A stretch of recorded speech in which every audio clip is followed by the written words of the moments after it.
Hey, what's going on, you guys? Mr. Money1235 back here yet again. Still waiting on new information for the new Gorillaz album. I was really hoping when the Cracker Island music video came out that they were going to give us some more information about what's happening with that. I was hoping for a release date or some pre-orders or something, but still have no idea. I like the music video. It's been getting a whole lot of praise on the Gorillaz Reddit. Sorry about the background. I'm listening to Metal, one of my favorite Pink Floyd albums. It's just a good album for chilling too down here, so it's one of my favorite immediate reach to Pink Floyd albums. But anyway, I like the music video for Cracker Island a lot. It's good, but of course I'm not supposed to know what's going on yet. It didn't make a whole lot of sense. The animation looks good, but it's definitely not one of my favorite music videos from the band. The song is amazing. I don't know. The video isn't getting me as hyped as it is other people. I don't know. Like I said, I'm looking forward to seeing the rest of the story and what happens in the end, I guess. But I'm mostly just looking forward to the album. I'm not a huge person on the lore. I've talked about this before. When it comes to Gorillaz, I'm not really huge on the whole lore, the story, whatever. I just mainly care about the music.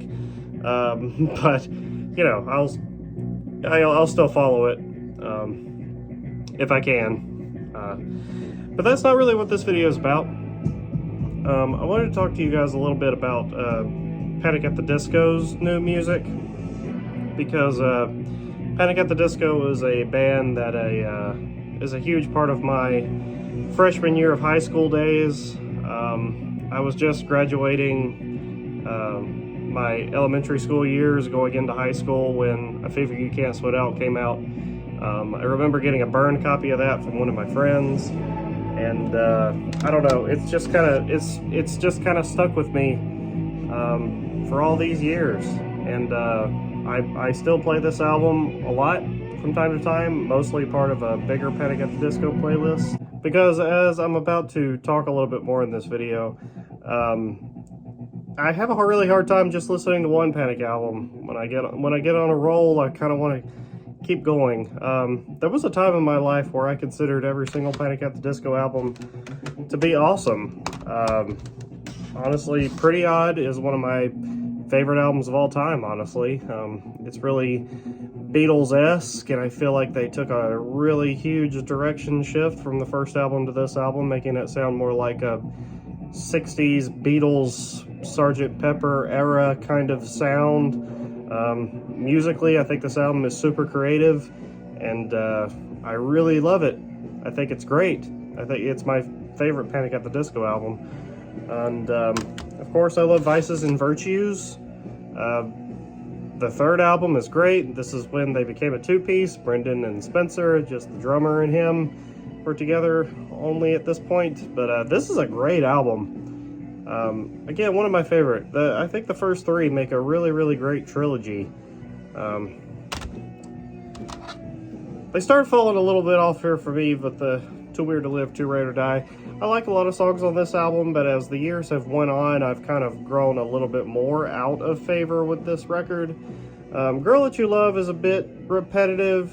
Girls, Girls, Boys is a bit of an overrated single, I think, in my opinion. Far Too Young to Die is a great song still. I really like that one a whole lot.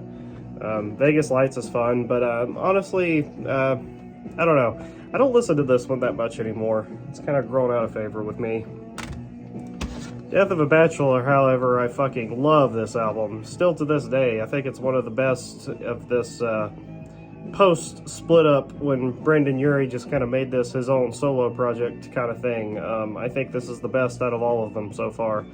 I think he's, I don't know, done amazing work on this album, and it's definitely my favorite. You can party to it.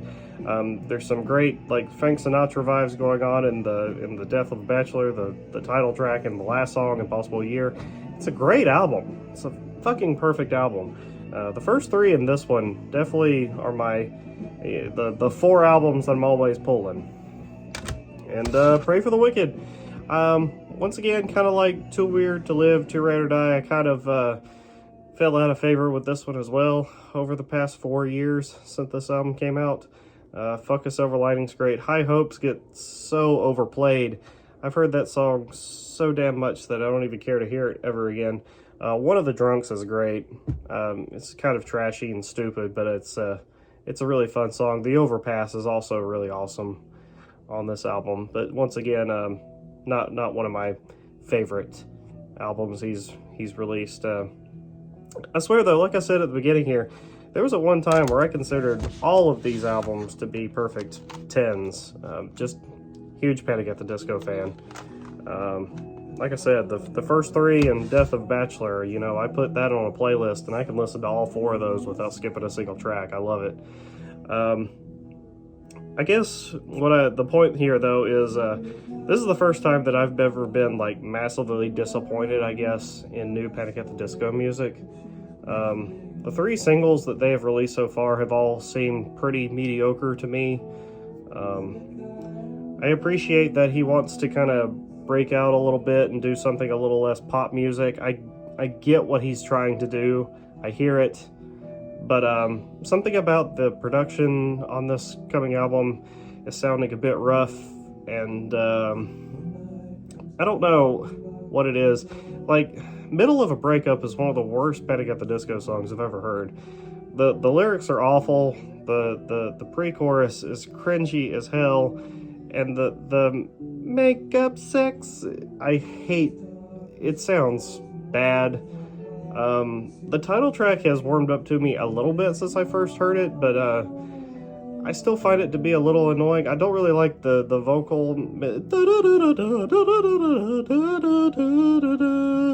Like, I don't know, it's not that catchy to me, I guess. And Local God is a little repetitive, and I don't know, I guess I just don't have high hopes for the full album. I don't know. Of course I'm gonna listen to the full thing. I'm more excited for the new Muse album. I've pretty much enjoyed everything that I've heard from the new Muse album that's coming out also at the end of this month. But yeah, I don't know. I might come back on here and talk a little bit about the new Panic at the Disco album after it's fully released. Not this Friday, but next Friday, and give my full thoughts. I just wanted to say, as a massive Panic fan, this is the first time where I've been kind of massively disappointed in the singles that have started rolling out from this thing. I don't know. Some people in the Panic at the Disco Reddit are fucking loving it, and I'm happy for you guys. I just, I'm not hearing what you guys are hearing. I just think there's something missing in these tracks. There's something that isn't being produced as well, or I don't know what it is. Honestly, it's just not sounding good to my ears. So I don't know, we'll see, but I just wanted to state my opinion on that, and I don't know, it's just been on my mind here recently, so tell me what you think down below. I'd be happy to know. I'm sure there's a lot of people that have watched me that have grown up with this band as well, so I'll see you guys later. Mr. Money 1 2 3 5.